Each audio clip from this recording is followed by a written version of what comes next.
Hi sis, இன்னைக்கு இந்த வீடியோவில் ஸ்கேலப் ஸ்லீவ் டிசைன் பார்க்க போகிறோம். இந்த டிசைன் பார்த்திங்கன்னா இந்த ஸ்லீவ் ஃபுல்லாகவே வந்துட்டு ஒரு பீகாக் ஃபெதர் இருக்க மாதிரி டிசைன் பண்ணுற மாதிரி வரும். இந்த டிசைனும் ஸ்லீவ் ஃபுல்லாக வரும் அப்படிங்கிறதுக்காக இதுக்கும் வந்து நம்ம ட்ரா பண்ணுறதுக்கு டைம் எடுக்குன்றதுனால இதையும் டிஃபால்ட்டாக ட்ரா பண்ணி வச்சுக்கோங்க. இதுக்கு நான் ஒரு பேப்பர் எடுத்து அது ரெண்டாக ஃபோல்ட் பண்ணி வச்சுருக்கேன். இப்படி ஃபோல்ட் பண்ணி அதனுடைய சென்டர் பாயிண்ட்டை நம்ம கரெக்டாக கண்டுபிடிச்சிக்குவோம். இப்போ இந்த சென்டர் பாயிண்ட்டை பேஸ் பண்ணி தான் நான் அந்த ஸ்கேலப் டிசைன் வந்து ட்ரா பண்ண போகிறேன். இதுக்கு ஃபர்ஸ்ட்டு வந்து கீழே பார்டரில் ஒரு லைன் ட்ரா பண்ணிக்கலாம். இந்த பேட்டர்னை உங்களுக்கு ஃப்ரீ டைம் இருக்கும்போது உட்காந்து ஒரு A4 ஷீட்டில் இந்த இதை வந்து கரெக்டாக வரைஞ்சி வச்சுக்கோங்க. இல்லை உங்கள் ஃபேமிலி மெம்பர்ஸ் யாரையாவது ஹெல்ப் கேட்டு அவங்கள இந்த மாதிரி வரைஞ்சி கொடுக்க சொல்லுங்கள். இப்போ இந்த சென்டர் பாயிண்ட்டை பேஸ் பண்ணி இந்த லைன்லேயே வந்துட்டு ஃபஸ்ட்டு அந்த ஸ்கேலப் டிசைனை ட்ரா பண்ணுறேன். இந்த ப்ரோ சர்க்கிள் ஸ்கேலில் இருக்கிறதுலே பெரிய சைஸ் சர்க்கிள் வந்து யூஸ் பண்ணிக்கோங்க. இந்த சர்க்கிளோடைய நம்பர் பார்த்தீங்கன்னா நம்பர் 30. இந்த சர்க்கிளில் 4 சைட்ஸ்லுமே அவங்களே வந்து மிட் பாயிண்ட்டை மார்க் பண்ணி கொடுத்துருப்பாங்க. இப்போ இதனுடைய மிட் பாயிண்ட் இங்கே இருக்குது, இந்த சைடில் மிட் பாயிண்ட் இங்கே இருக்குது. அதே மாதிரி கீழே பார்த்தீங்கன்னா இந்த சர்க்கிளோடைய மிட் பாயிண்ட் இந்த இடத்துல இருக்குது. அதே மாதிரி மேலே வந்து இங்கே இருக்குது. இப்போ இந்த சர்க்கிளை யூஸ் பண்ணி எப்படி ஸ்கேலப் டிசைன் வரையுதுன்னு பார்க்கலாம். இந்த சர்க்கிளில் இந்த மிட் பாயிண்ட் இருக்குது இல்லைங்களா, இந்த 2 மிட் பாயிண்ட்டையும் வந்து நம்ம இந்த ஸ்லீவோடைய இந்த மிட் பாயிண்ட் இருக்குல்ல ஃபோல்டு பண்ணி வச்சுருக்கோம்ல, இதில் வர மாதிரி கரெக்டாக வைக்கணும். அதே மாதிரி கீழே அந்த சர்க்கிளோடைய அந்த எட்ஜ் வந்துட்டு கீழ் லைனை டச் பண்ணுற மாதிரியும் வரணும். அதையும் கவனிச்சிக்கோங்க. இந்த ஸ்கேலப் டிசைன் வரைகிறதுக்கு அந்த பேப்பரில் இருக்கிற அந்த ஃபோல்டட் அந்த சென்டர் ஃபோல்டு அது முக்கியம். அதே மாதிரி பாட்டமில் இருக்க லைன் முக்கியம். அதே மாதிரி இந்த சர்க்கிளில் இருக்க மிட் பாயிண்ட்ஸ் முக்கியம். இப்போ இந்த சைடு லெஃப்ட் சைடில் இருக்க அந்த மிட் பாயிண்ட்லேருந்து ரைட் சைடில் இருக்க அந்த மிட் பாயிண்ட் வரைக்கும் சர்க்கிள் ட்ரா பண்ண போகிறேன். இப்படி சர்க்கிள் ட்ரா பண்ணும்போது டாப்பில் இருக்கிற மிட் பாயிண்ட்டும் பாட்டமில் இருக்க மிட் பாயிண்ட்டும் இந்த ஃபோல்டட் சென்டரில் அந்த ஃபோல்டிங் இருக்குது இல்லையா, அதில் கரெக்டாக வர மாதிரி வச்சுட்டு ட்ரா பண்ணுங்கள். இப்போ இந்த சைட்லேருந்து அந்த சைடுக்கு நான் சர்க்கிள் ட்ரா பண்ணிட்டேன். ஹாஃப் சர்க்கிள் மட்டும் ட்ரா பண்ணியிருக்கேன். இப்போ இதை பேஸ் பண்ணி அடுத்தடுத்த ஹாஃப் சர்க்கிள்ஸ் ட்ரா பண்ண போகிறேன். இப்போ அடுத்த சர்க்கிள் ட்ரா பண்ணும்போது இந்த சர்க்கிள் முடிஞ்சது இல்லைங்களா, அதில் இந்த லெஃப்ட் சைடில் இருக்க மிட் பாயிண்ட் வர மாதிரி வச்சுக்கணும். கீழே பாட்டமில் அந்த லைனை டச் பண்ணுற மாதிரியும் சர்க்கிள் பார்த்துக்கணும். இந்த 2 இடத்த கரெக்டாக வச்சுக்கிட்டு நம்ம இங்கே சர்க்கிள் ட்ரா பண்ணணும். இப்படி ஹாஃப் சர்க்கிள் ட்ரா பண்ணும்போது அது ப்ரீவியஸ் சர்க்கிளை ஒட்டின மாதிரி வரணும். ஸோ அந்த மிட் பாயிண்ட் லெஃப்ட் சைடில் இருக்க மிட் பாயிண்ட் வந்து ப்ரீவியஸ் ஹாஃப் சர்க்கிளுக்கு நல்லா உள்ளே வர மாதிரி வச்சுக்கோங்க. இப்போ 2வது ஹாஃப் சர்க்கிளும் வரைஞ்சாச்சு. இதே மெத்தடில் அடுத்தடுத்த ஹாஃப் சர்க்கிள்ஸும் ட்ரா பண்ணிக்கலாம். இந்த லெஃப்ட் சைடு மிட் பாயிண்ட் வந்து இந்த ப்ரீவியஸ் சர்க்கிளை கரெக்டாக எங்கே அந்த சர்க்கிள் முடிஞ்சதோ அந்த இடத்துல வர மாதிரி வச்சுக்கணும். கீழே பாட்டம்லேயும் அந்த லைனை டச் பண்ணுற மாதிரி வைக்கணும். இந்த மாதிரி வச்சு நம்ம சர்க்கிள்ஸ் ட்ரா பண்ணணும். இப்படி சர்க்கிள் ட்ரா பண்ணும்போது இந்த ஷார்ப் எட்ஜஸ்லாம் இருக்குது இல்லைங்களா, அதெல்லாம் வந்து ஷார்ப்பாக இருக்கணும். அந்த 2 ஹாஃப் சர்க்கிளுக்கு நடுவில் கேப் வர மாதிரிலாம் இருக்கக்கூடாது. கரெக்டாக அந்த ஹாஃப் சர்க்கிள்லேருந்து இப்படி ஷார்ப்பாக இப்படி வர மாதிரி வரணும். இந்த லைனை பேஸ் பண்ணி நீங்கள் ட்ரா பண்ணால் தான் அது கரெக்டாக வரும். இப்போ இந்த இடத்துல முடியும் போது எவ்வளோ சர்க்கிள் வருதோ நீங்கள் அவ்வளோ போட்டுக்கோங்க. ஃபுல்லாக ஹாஃப் சர்க்கிள் வரையணும் இல்லாட்டினா விட்டுடணும் அப்படின்னு இல்லை. எவ்வளோ தூரத்துக்கு அந்த சர்க்கிள் வருமோ அவ்வளோ தூரத்துக்கு ட்ரா பண்ணிக்கலாம். இப்போ இங்கேருந்து இது வரைக்கும் தான் சர்க்கிள் வரும்னா இது வரைக்கும் கண்டிப்பாக ட்ரா பண்ணணும். ஓகேங்களா? இதை வந்து நம்ம அடுத்த சைடு அப்படியே ட்ரேஸ் பண்ணோன்னா நம்ம கையால் ட்ரேஸ் பண்ணும்போது கொஞ்சம் கஷ்டமாக இருக்கும். நம்ம அதுக்கு ஸ்கேலை யூஸ் பண்ணி நம்ம போட்டுடலாம். கர்வ் ஷேப் பொறுத்த வரைக்கும் அது கரெக்டாக இருந்தால் தான் அழகாக இருக்கும். நம்ம கையால் ட்ரா பண்ணும்போது லைட்டாக கர்வ் ஷேப் சேஞ்ச் ஆகிறதுக்கு வாய்ப்பு இருக்குது. அதனால் ஸ்கேல் யூஸ் பண்ணி முடிஞ்ச வரைக்கும் கடைசி வரைக்கும் போட்டுக்கோங்க. நீங்கள் ஒன்ஸ் தான் இதை க்ரியேட் பண்ண போகிறீங்க. ஸோ எவ்வளோ வேணால் டைம் எடுத்துக்கோங்க. ஒரு எஃபர்ட் எடுத்து கரெக்டாக அதை ட்ரா பண்ணிக்கோங்க.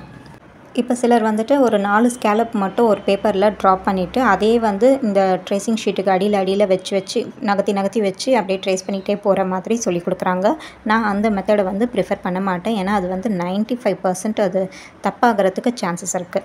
நீங்கள் இந்த மெத்தடில் போட்டிங்கன்னா அது தப்பாகிறதுக்கு சான்ஸே இல்லை. இது கண்டிப்பாக டைம் எடுக்கும். ஆனால் இது ஒன்ஸ் போட்டு வச்சுக்கிட்டிங்கன்னா நீங்கள் டிஃபால்ட்டாக ஒரு A4 சைஸில் போட்டு வச்சுக்கிட்டிங்கன்னா உங்களுக்கு எந்த ஸ்லீவுக்கு தேவையோ அதுக்கு அடியில் வச்சுட்டு நீங்கள் இதை அப்படியே ட்ரேஸ் பண்ணிக்கலாம்.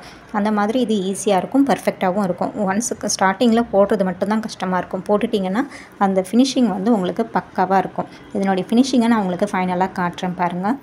இப்போ ஒரு லைனுக்கு நம்ம இந்த ஸ்கேலப் டிசைன் போட்டாச்சு. அடுத்த ஸ்கேலப் வந்து இந்த ஷார்ப் எட்ஜில் இந்த சர்க்கிளோடைய பாட்டமில் இருக்க இந்த மிட் பாயிண்ட் வச்சு நம்ம ஹாஃப் சர்க்கிள் ட்ரா பண்ணணும். அப்படி ஹாஃப் சர்க்கிள் ட்ரா பண்ணும்போது இந்த இடம் வந்து கரெக்டாக அந்த ஃபோல்டட் எட்ஜ் இருக்குது இல்லைங்களா, அந்த இடத்துல வரணும். இந்த லெஃப்ட் சைடில் இருக்கிற இந்த மிட் பாயிண்ட் வந்து இந்த ஃபோல்டிங் எட்ஜில் கரெக்டாக வரணும். இந்த சர்க்கிளுக்கு சென்டராக அடுத்த சர்க்கிள் இப்படி மேலே ஸ்டார்ட் ஆகணும். இந்த ஃபோல்டிங் எட்ஜிலேருந்து அடுத்த சர்க்கிள் ஸ்டார்ட் ஆகணும். அதை ஞாபகம் வச்சுக்கோங்க. இப்போ இந்த சர்க்கிளோடைய கீழே இருக்கிற மிட் பாயிண்ட் இந்த ஷார்ப் எட்ஜில் வரணும். இந்த சைடில் இருக்க லெஃப்ட் சைடில் இருக்க மிட் பாயிண்ட் ஃபோல்டிங் எட்ஜில் வரணும். இப்படி நான் ஸ்கேல் ஃபிக்ஸ் பண்ணும்போது பாருங்கள், இந்த கீழே அந்த ஷார்ப் எட்ஜ் இருக்குது இல்லைங்களா, அந்த இடத்துல லைட்டாக வெளியில் தெரிகிற மாதிரி அந்த நம்ம ட்ராப் பண்ண அந்த ஷார்ப் எட்ஜ் லைட்டாக அந்த ஸ்கேலுக்கு வெளியில் தெரிகிற மாதிரி ஸ்கேலை செட் பண்ணுறேன். அப்போ தான் வந்து லைன் கரெக்டாக அது ஒட்டின மாதிரி வரும். இல்லாட்டினா நம்ம ப்ரீவியஸாக ட்ரா பண்ண லைனுக்கும் இப்போ ட்ரா பண்ணுற லைனுக்கும் கொஞ்சம் வந்து கேப் வர மாதிரி இருக்கும். ஸோ அந்த ப்ரீவியஸ் லைன் வந்து இந்த ஸ்கேலுக்கு வெளியில் லைட்டாக தெரிகிற மாதிரி வச்சு அப்புறம் ட்ரா பண்ணுங்கள். அப்போ வந்து உங்களுக்கு ஒரு லைனுக்கும் இன்னொரு லைனுக்கும் கண்டிப்பாக கேப் வராது.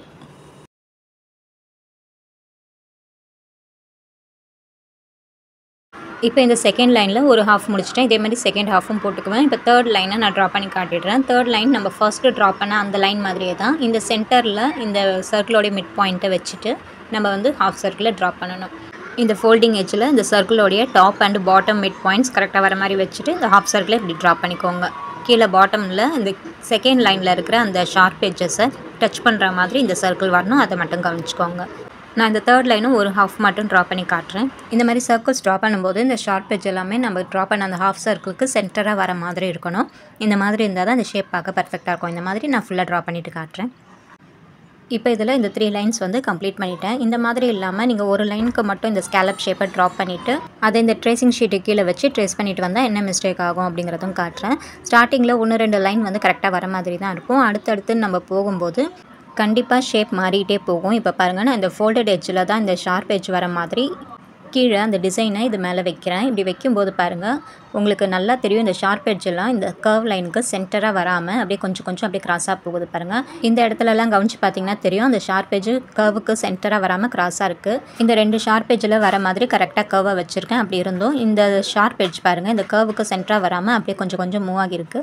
இந்த இடத்துலலாம் பார்த்தீங்கன்னா நல்லா தெரியும் பாருங்கள், இந்த சைடெல்லாம் வந்து ரொம்ப மூவ் ஆகியிருக்கு பாருங்கள். ஸோ இந்த மாதிரி உங்களுக்கு தப்பாகிறதுக்கு வாய்ப்பு இருக்குது. நீங்கள் என்ன தான் கரெக்டாக பார்த்து சர்க்கிள் வந்துச்சாலும் இந்த மாதிரி ட்ரேசிங் ஷீட்டை கீழே வச்சு ட்ரா பண்ணும்போது தப்பாகும். இதுவே நீங்கள் ஸ்கேல் வச்சு வரைஞ்சிங்கன்னா இந்த மாதிரி பர்ஃபெக்டாக வரும். இப்போ நான் ஃபுல்லாக வரைஞ்சிட்டேன் பாருங்கள். இந்த மாதிரி 1 டைம் மட்டும் நீங்கள் கொஞ்சம் எஃபர்ட் எடுத்து இதை கரெக்டாக ட்ரா பண்ணிக்கோங்க. இது வந்து 1 டைம் ட்ரா பண்ணிட்டீங்கன்னா அதுக்கப்புறம் நீங்கள் ஈஸியாக ஒர்க் பண்ணலாம். இப்போ இந்த டிசைனில் ஒர்க் பண்ணுறதுக்கு சில டிப்ஸ் சொல்கிறேன், நோட் பண்ணிக்கோங்க. இந்த ஹாஃப் சர்க்கிள்ஸ் வந்துட்டு நீங்கள் இப்போ அப்சைட் டவுன் இந்த டைரெக்ஷனில் போடுறீங்க அப்படின்னா நீங்கள் இந்த கர்வ் ஷேப்பை ஒட்டியே டிசைன் பண்ணிவிட்டு எடுத்துடலாம். இந்த லைனில் வந்துட்டு நீங்கள் டிசைன் பண்ணணும்னு அவசியம் இல்லை. இந்த லைன் தேவையில்லை நம்மளுக்கு. இந்த கர்வ் ஷேப்லேயே நம்ம ஸ்டிச் பண்ணிவிட்டு கட் பண்ணிடலாம். இந்த ஸ்லீவ் பார்க்க ஸ்கேலப் ஸ்லீவ் மாதிரி இருக்கும். இப்படி ஸ்டிச் பண்ணும்போது இந்த இடத்துல ஃபஸ்ட்டு நம்ம ட்ரா பண்ணியிருக்க அந்த கர்வ்ஸில் வந்துட்டு 2.5 mm பீட் அப்படி இல்லைனா 3 mm பீடு, இது ரெண்டுத்தில் ஏதாவது ஒன்று மட்டும் கொடுத்து இந்த அவுட்லைன் ஃபுல்லாக ஸ்டிச் பண்ணிக்கோங்க. அதுக்கப்புறம் அந்த பீடுக்கு வெளிப்பக்கமும் உள்பக்கமும் சுகர் பீடு வச்சு இன்னொரு அவுட்லைன் கொடுத்துக்கிட்டு அதுக்கப்புறமா சில்க் த்ரெட் யூஸ் பண்ணி பீகாக் ஃபெதர் மாதிரி ஸ்டிச் பண்ணிக்கோங்க. இப்போ இது மேலே எப்படி ஸ்லீவ் வச்சு நம்ம ட்ரேஸ் பண்ணுறது அப்படின்னு சொல்கிறேன். கீழே இருக்க பேட்டர்னில் நான் லைன் ட்ரா பண்ணிட்டு தான் ஸ்கேலப் டிசைன் ட்ரா பண்ணேன் இல்லைங்களா, அந்த லைனுக்கு மேலே இந்த ஸ்லீவோடைய லைன் கரெக்டாக வர மாதிரி இப்படி வச்சுட்டு இதில் அந்த கர்வ் ஷேப்ஸ் தெரியுது பாருங்கள், இந்த ஷேப்ஸுக்கு நம்ம கையாளி கூட ட்ரா பண்ணி விட்டுக்கலாம். இதை வந்து நீங்கள் எவ்வளோ பெரிய ஸ்லீவ் ட்ரா பண்ணாலும் இந்த மாதிரி மெத்தடில் நீங்கள் ஈஸியாக அந்த ஸ்லீவுக்கு டிசைனை டக்குன்னு நீங்கள் ஒரு 5 minutesல இந்த ஷேப்பை நீங்கள் ட்ரா பண்ணி முடிச்சிட முடியும். நீங்கள் இந்த டிஃபால்ட்டான பேட்டர்ன் வச்சுக்கல அப்படின்னா நீங்கள் ஒவ்வொரு ஸ்லீவுக்கும் நீங்கள் தனித்தனியாக இதை போல் உட்காந்து வரைஞ்சிட்ருக்கணும். இதை வரைகிறதுக்கு எப்படியும் உங்களுக்கு 20 minutesலேருந்து ½ an hour வரைக்கும் ஆகும். ஸோ இதை மாதிரி டிஃபால்ட்டாக ஒன்று வச்சுக்கிட்டிங்கன்னா இதை 5 minutesல நீங்கள் ட்ரேஸ் பண்ணி முடிச்சிடலாம். பிகினர்ஸ் வந்துட்டு ஸ்டார்டிங்கில் ஒரு கர்வ் ஷேப் அவ்வளோதானே, இது எப்படியாவது போட்டுக்கலாம் அப்படின்னு சொல்லிட்டு அப்படியே போட்டுருவாங்க. அந்த மாதிரி போடாதீங்க, உங்களுக்கு ஒரு சின்ன சின்ன மிஸ்டேக்ஸ் வரதுக்கு வாய்ப்பு இருக்குது. ஸோ இந்த மாதிரி பர்ஃபெக்டாக ஒரு பேட்டர்ன் ட்ரா பண்ணிவிட்டு அதுக்கப்புறமா டிசைனை ட்ரேஸ் பண்ணிக்கோங்க. இப்போ இதில் வந்துட்டு இந்த அப்சைட் டவுனில் இந்த கர்வ்ஸ் இருக்குது. இந்த டேரக்ஷனில் போடும்போது இந்த லைன்ஸுக்கு நம்ம டிசைன் பண்ண தேவையில்லை, இந்த கர்வ் ஷேப் மட்டும் டிசைன் பண்ணால் போதும். இப்போ இதுவே வந்து இப்படி திருப்பி வச்சு நீங்கள் டிசைன் பண்ண போகிறீங்க. ஸ்லீவில் இந்த டேரக்ஷனில் உங்களுக்கு இந்த கர்வ்ஸ் தேவை அப்படின்னா இந்த கீழே இருக்க லைன் வந்து கண்டிப்பாக உங்களுக்கு தேவை. இந்த கீழே இருக்க லைனில் ஒரு 2-3 லைனுக்கு நீங்கள் சரி த்ரெட் யூஸ் பண்ணி அவுட்லைன் கொடுத்துட்டு அதுக்கப்புறமா இந்த ஹாஃப் சர்க்கிளெல்லாம் வந்துட்டு நீங்கள் என்ன ஸ்டிச் பண்ணுறீங்களோ பண்ணிக்கலாம். நீங்கள் 2.5 mm இல்லை 3 mm பீடு யூஸ் பண்ணி இந்த அவுட்லைன் ஸ்டிச் பண்ணிவிட்டு அதுக்கப்புறமா அதுக்கு 2 பக்கமும் வந்து சுகர் பீடு கொடுத்து அவுட்லைன் கொடுத்துட்டு உள்ளே வந்துட்டு சில்க் த்ரெட் யூஸ் பண்ணி பீகாக் ஃபெதர் மாதிரி டிசைன் பண்ணிக்கலாம். இதில் வந்துட்டு இந்த ஷேப் கொடுக்கக்கூடாது, கீழே இந்த மாதிரி ஸ்ட்ரைட்டான ஷேப் தான் வரணும்.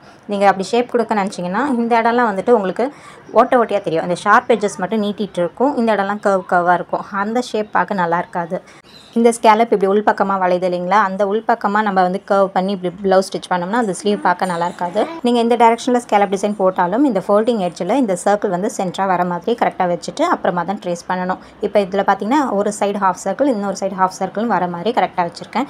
இந்த மாதிரி வச்சு தான் நீங்கள் ட்ரேஸ் பண்ணணும். நீங்கள் இந்த ஸ்லீவ் இந்த பேட்டர்ன் மேலே வைக்கும்போது இந்த ஷார்ப் எட்ஜஸ்லாம் இருக்குது இல்லைங்களா, இதெல்லாம் வந்து இந்த லைன் மேலே கரெக்டாக வந்து ஃபிக்ஸ் ஆகணும். அதே மாதிரி இந்த ஹாஃப் சர்க்கிளும் இந்த 2 சைடுக்கும் ஈக்குவலாக வர மாதிரி சென்டராக இருக்கணும். இந்த 2 விஷயங்கள் மட்டும் கண்டிப்பாக கவனிச்சிக்கணும். ஸோ இந்த ஸ்கேலப் டிசைன்லேயும் நிறைய விஷயங்கள், சின்ன சின்ன விஷயங்கள், நுணுக்கமான விஷயங்கள் கவனிக்க வேண்டியதுக்கு இருக்குது. இது ஸ்கேலப் டிசைன் தானே அப்படிங்கிற அலட்சியம் வேண்டாம். இதில் வேறு ஏதாவது டவுட் இருந்தாலும் கேளுங்க, நான் எக்ஸ்பிளைன் பண்ணுறேன். ஓகேங்களா? தேங்க்யூ.